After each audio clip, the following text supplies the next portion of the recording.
Good day everyone, ito nga po pala ang inyong activity 2 sa networking 2. Bali meron tayo dito tatlong PC, dalang switch, tapos apat na server. Bali punta tayo dito sa PC, tapos tayo dito sa desktop, tapos sa command prompt, type natin ipconfig space slash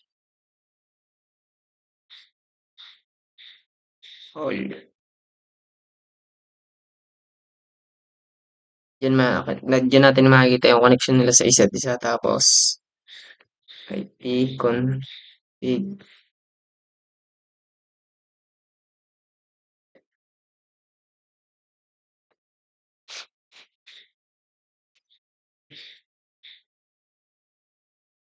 slash release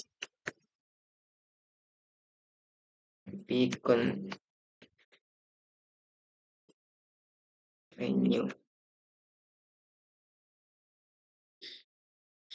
Tapos ay ping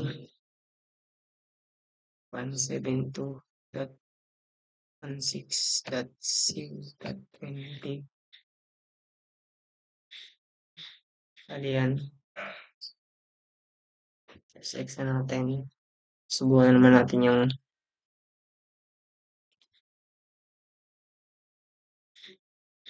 www.tsrb.edu.